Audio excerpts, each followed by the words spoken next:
বড়দিন চলে গেলে কি হবে, শীতকাল তো চলছেই, তাই অল্প স্বল্প খিদেতে কেক খাওয়া যেতেই পারে। ঘরে কয়েকটা কলা ছিল, একটু বেশিই পেকে গিয়েছিল। এগুলো শুধু শুধু খেতে একদম ভালো লাগে না, সে কারণে ভাবলাম এগুলো দিয়ে কেক বানানো যেতেই পারে।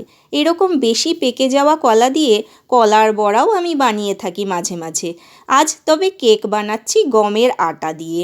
এটা বেশ হেলদিও হয় খেতে। 4টে কলা আমি প্রথমে ছাড়িয়ে টুকরো করে একটা মিক্সিং জারে দিয়ে দিচ্ছি। এর সাথে দিচ্ছি 1/2 কাপ মতন চিনি আর 1/4 কাপ মতন রিফাইন অয়েল। এগুলো ব্লেন্ড করে নিয়ে নেব। কলা, চিনি আর সাদা তেলের মিশ্রণটা বেশ ক্রিমি একটা টেক্সচার দেবে। এবারে শুকনো উপকরণ মেশানোর পালা। প্রায় 1.25 কাপ মতন আটা নিয়ে নেব আর 1/4 কাপ মতন কোকো পাউডার নেব। সবগুলো ছাঁকনির সাহায্যে চেলে নেব, যাতে এগুলোর মধ্যে বেশ করে বাতাস প্রবেশ করতে পারে।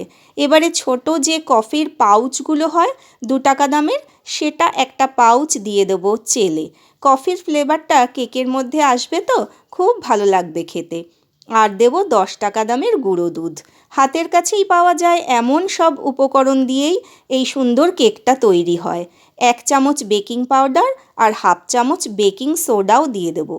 এবারে এই শুকনো উপকরণগুলোর উপরে ভেজা উপকরণ, মানে যেটা আমি মিক্সিতে ব্লেন্ড করে আগেই রেখেছিলাম, সেটা ঢেলে দেবো। মিক্সির বাটির মধ্যে যতটুকু উপকরণ লেগেছিল তার মধ্যে অল্প একটু দুধ দিয়ে দেব।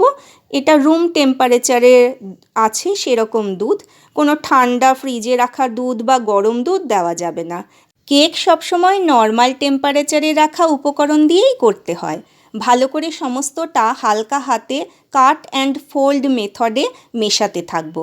এটাতে আমি কোনো বাদাম ব্যবহার করছি না, শুধু চাল কুমড়োর মোরব্বা ছোট ছোট করে কেটে দিয়ে দিচ্ছি। আর একটু ভিনিগারও দিয়ে দেবো, শিশির ঢাকনার 1 ঢাকনা মতন। এখানে আমি ভ্যানিলা এসেন্স দিয়েছি, তবে সব শেষে দিয়েছি, প্রথমে ভুলে গিয়েছিলাম তো তাই ক্যামেরাবন্দি, তাই সেই জন্য করা হয়ে ওঠেনি। এবারে আগে থেকে গরম করা ডেচকির মধ্যে স্ট্যান্ড বসিয়ে দেব, দিয়ে কেকের ব্যাটারটা একটা বাটিতে ঢেলে খুব কম তাপমাত্রায় কেকটাকে বেক করতে দেব ভালো করে ঢাকনা দিয়ে। যে বাটিটায় কেক বানাচ্ছি সেটা আগে থেকে একটু তেল ব্রাশ করে তার মধ্যে আটা ছড়িয়ে নেব, যাতে কেকটা বাটির গায়ে লেগে না থাকে আর চট করে উঠেও যায়। আজ আমি ওভেনে বা গ্যাসে কেক বানাচ্ছি না, বানাচ্ছি ইনফ্রারেড কুকটপে। এই অনেকটা ইন্ডাকশানের মতনই এই কুকটপটা, তবে এটার বিশেষ কিছু সুবিধা রয়েছে। ইন্ডাকশানে আমরা তো ননস্টিক আর স্টিলের বাসন ছাড়া অন্য কোনো বাসন ব্যবহার করতে পারি না। ইনফ্রারেডে আমরা যে কোনো বাসনই ব্যবহার করতে পারি, শুধুমাত্র বাসনের নিচটা ফ্ল্যাট হলেই আমাদের রান্না খুব সহজ হয়ে যায়, কারণ তাপটা পুরো বাসন জুড়ে স্প্রেড করতে পারে। তাই খুব সুন্দর সফট এবং স্পঞ্জি কেক রেডি হয়ে যাবে। এবারে আমি ভিডিও করে আপনাদের দেখাচ্ছি বলে দেরি না করে আগেই গরম অবস্থাতেই কেকটা কেটে দেখিয়ে দিচ্ছি।